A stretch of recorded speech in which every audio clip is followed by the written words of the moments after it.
Language and Literacy Skills Part 1.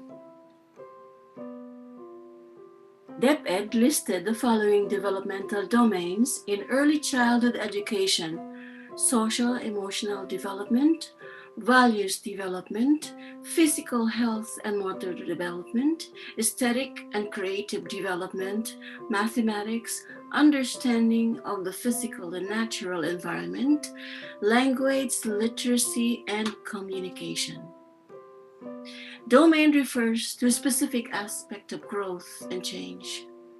Developmental domains helps to describe and analyze how children change over time in different areas of growth. Domains are interrelated. Development in one domain is often related with the development in other domains. This video is about the two of the developmental domains in children's early childhood education, namely language and literacy. Language refers to receptive language and expressive language, and literacy refers to reading, writing, and numeracy. Language and literacy development begins during early childhood. Receptive language refers to the ability of the child to understand the expressions and words of others.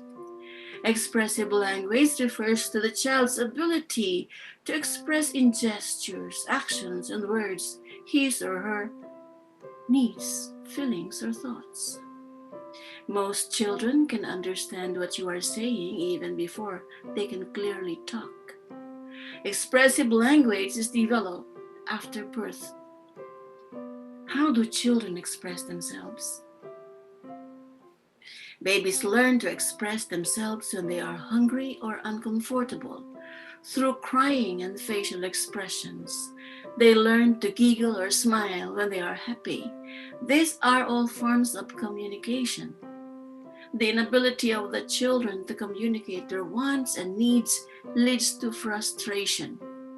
Temper tantrums may occur when they feel tired, sick, or hungry and cannot express their current needs. As they grow older, they use phrases and sentences to express themselves. Mom, Dad's home. In order for expressive language skills to develop, a child needs to have strong, receptive language skills.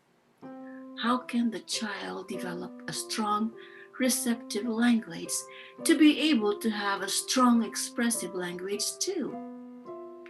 The interactions that children have with language and literacy activities are the building blocks for early childhood education. The conversations that you have with your child, the stories you tell, the songs, the poems, the games that you play with your child will help in the development of language skills, which will help in the development of literacy skills. There is a long-standing debate about how we develop our individual characteristics, traits, and behaviors. That is about nature versus nurture. Nature refers to the hereditary passing down of such characteristics from our parents to us through our genes. Nurture refers to the influences of the environment that shape us to be who we are. The nature versus nurture debate is one of the oldest issues in psychology. The debate centers on the contributions of genetic inheritance and environmental factors to learning. Instead of nature versus nurture, we need to consider nature and nurture. Genes are not destiny. Family relationships and environmental interventions help greatly in educational development of the children. As William Ross Wallace says in one of his poems, "The hand that rocks the cradle is the hand that rules the world."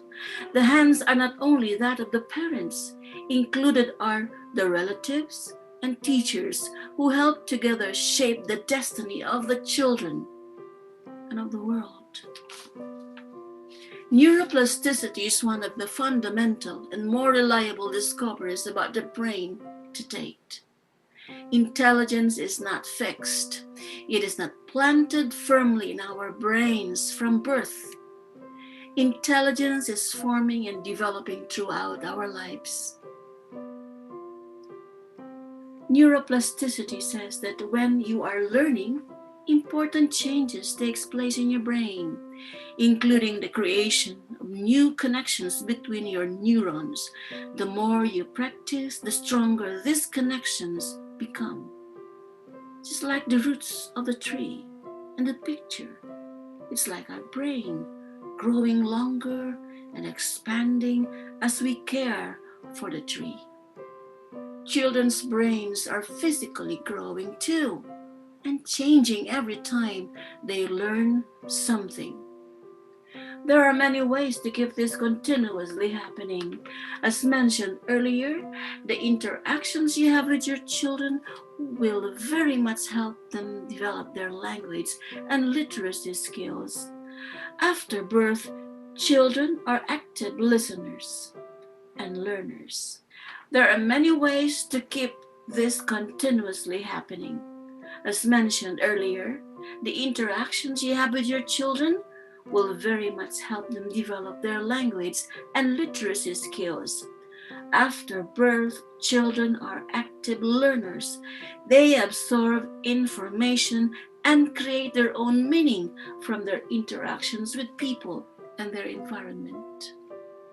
Most children can understand what you are saying even before they can clearly read, but some children may not be able to do the same. There are two kinds of language disorders, receptive and expressive. Children often have both at the same time. Receptive language disorder, a child has trouble understanding words that he or she hears and reads. An expressive language disorder, a child has trouble speaking with others and expressing thoughts and feelings. Remember, the only way to read is to read. Success at home leads to success in school and in life. Next in TCHR series, part 2 of language and literacy skills. Do not forget to subscribe. There are more coming. Thank you for watching.